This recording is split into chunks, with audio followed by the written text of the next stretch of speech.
वाली बहू। शादी के पहले से ही विभा को कपड़े धोने का बड़ा शौक था। कभी नल के नीचे तो कभी तालाब के पास। अरे मेरी नीली वाली लुंगी नहीं दिख रही है। विभा की अम्मा कहाँ रखी है लुंगी? अरे वो तो विभा ने परसों ही धोकर रखी थी आपकी अलमारी में, देखो वहीं होगी। वो ना मैंने आज धो दी, मुझे लगा कि गंदी हो गई होगी। अरे कैसे गंदी हो गई थी? उसे तो मैंने पहना भी नहीं। हे भगवान, इस लड़की के कपड़े धोने की आदत से परेशान हो गया हूँ मैं। जितना तो घर में राशन नहीं आता उससे कहीं ज्यादा डिटर्जेंट पाउडर का खर्चा है। इसकी शादी करवा दो, शादी जाए अपने घर में ही करे काम, फिर चाहे घर के कपड़े धोने हो या पूरे गांव के। हाँ ठीक बोल रही हूँ, देखता हूँ मैं कोई लड़का। वो दिन भी आ जाता है जब विभा को देखने लड़के वाले आ जाते हैं। लड़की मुझे अच्छी लगी। होने वाली सास कहती है, बेटी अगर कुछ पूछना है तो पूछ लो। वैसे तो हमारी लड़की बहुत ही शर्मीली है, जो बोल दो वो मान लेती है, इसे क्या पूछना होगा। अरे कैसी बात कर रही हो माँ, मुझे इन लोगों के घर रहना है, सवाल तो कई है। हाँ हाँ बेटा पूछ लो ना, क्या पूछना है। आप लोगों के घर कपड़े कौन धोता है? सास का मुंह बन जाता है। देखो अगर तुम ये कहना चाहती हो कि तुम्हें कपड़े धोने नहीं आते तो सुन लो, कपड़े मैं ही धोती हूँ, लेकिन तुम्हारे आ जाने के बाद मैं रुमाल तक नहीं धोऊंगी। अरे चुप रहना भगवान, बहू बेचारी घर आई नहीं, उसे डराना शुरू कर दिया। वो क्या है ना बिटिया, अभी तक तो ये कल्लू की माँ ही धोती थी, लेकिन अब तुम्हारे पापा तो दहेज में वॉशिंग मशीन देंगे ही।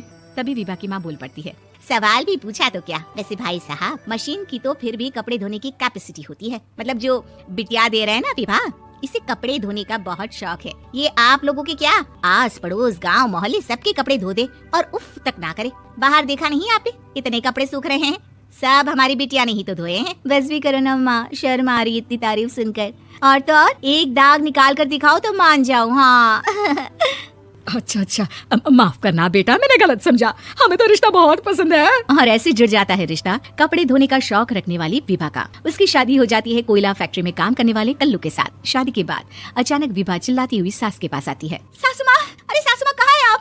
ये तो धोखा है, धोखा दिया आप लोगों ने मुझे। इसे ससुर के चक्कर के बारे में पता चल गया। अरे तो उसमें तुझे क्यों धोखा मिला है? अरे नल में पानी नहीं आता, कपड़े कैसे कब धुलेंगे? अच्छा अच्छा, तू पानी नहीं आ रहा उसकी बात कर रही है? तो आपने क्या सोचा? कुछ नहीं। अच्छा तेरी माँ ने कहा था कि कपड़े धोने का शौक है, तुझे याद आया मुझे। शौक शौक बोलकर कपड़े धोने वाले मेरे जुनून को कम ना आके सासू माँ, कपड़ा धोना मेरा गुरूर है। तभी पति भी वहाँ आ जाता है। अभी अभी मैंने इसे सनी देओल की फिल्म दिखाई है, उसी के डायलॉग मार रही है माँ। अच्छा सुन, साफ साफ बता रही हूँ, पानी सुबह 4 से 6 और शाम को 10 से 12 आता है, समझी? विभा टाइमिंग सुनकर हैरान हो जाती है। ये क्या भूतों का मोहल्ला है? सुबह 4 बजे उठकर कौन कपड़े धोता है? 4 बजे टंकी में पानी जाता है, फिर सारा दिन धोना ना, किसने मना किया? अरे कैसे बात कर रही हैं? 200 लीटर की टंकी में कितने कपड़े धो लूंगी मैं? सुबह ही उठ जाऊंगी मैं। अब क्या था, विभा सुबह 4 से लेकर रात के 12 बजे तक कपड़े ही धोती रहती। एक रोज सास पड़ोस से निकलकर कहीं जा रही होती है कि साथ वाली कहती है, हाँ कल्लू की माँ, जरा ये बताओ कि 2 साड़ी है, 2 ब्लाउज और 1 पेटीकोट और 1 नाड़ी वाला लंबा कच्छा। हाँ तो? अरे तो क्या, कितना लोगी धुलाई ये बताओ। धोबन दिख रहे हैं हम क्या? हमारे पति सरकारी नौकरी से अभी अभी रिटायर हुए हैं और बेटा सुपरवाइजर है कोयला फैक्ट्री में। धोबन समझ रखा है हमें? हाय रे कल्लू की अम्मा, माफ कर दो, वो तो मोहल्ले में यही सब बता रहे थे कि तुमने बहू को कपड़ा धुलवाने के काम में लगा दिया है। सास को पड़ोसन की बात सुनकर गुस्सा आ जाता है। वो घर पहुंचती है जहाँ घर के बाहर ही इतने सारे कपड़े सूख रहे होते हैं जितने की किसी धोबन के घर पर। अरे ओ कल्लू की दुल्हन, बाहर निकल। माँ जी यहीं आ जाओ, बाथरूम में चादर धो रहे हैं हम। अरे अभी हम धोते हैं, तुमको बाहर निकलो। ये आस पड़ोस वाले बोल रहे हैं कि हम बहू से कपड़े धुलवा कर उसे कपड़ा धोने वाली बना दिए हैं। अरे छोड़ो ना माँ जी, किन लोगों की बातों में आती हो? आस पास के लोगों का तो काम ही होता है कि वो किसी तरह सास बहू को लड़ा दे। बहू सारे घर के कपड़े धोती है, ये क्या कम है? बोलिए। सास को भी लग जाता है कि वो बहू का ये सनकीपन नहीं छुड़वा सकती, इससे अच्छा है कि खुद ही चुप हो जाए। एक रोज सास और बहू मंदिर जाते हैं जहाँ सास की साड़ी वहाँ खड़ी भीख मांगने वाली से मिलती है। माँ जी क्या बात है, आपकी साड़ी उस भिखारन से कितनी मिल रही है ना? हाँ हाँ देखो तो, दोनों की साड़ी मिल रही है। क्या बात है कल्लू की अम्मा, तुम खुद को तो अफसर की बीवी बताती हो और ऐसी सिंपल सी प्लेन साड़ी पहनकर घूमती हो। सिंपल और प्लेन नहीं है ये साड़ी। तो क्या सोने के धागे से फूल बने हैं? कुछ भी सासू माँ, कुछ भी।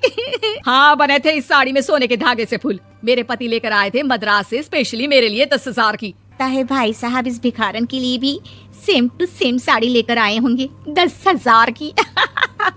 सास उस वक्त कुछ नहीं कहती, लेकिन बहू के साथ घर आती है और अलमारी से एल्बम निकाल कर लाती है। ये साड़ी देख रही है, ये वही साड़ी है जिसे मैंने अभी पहना था।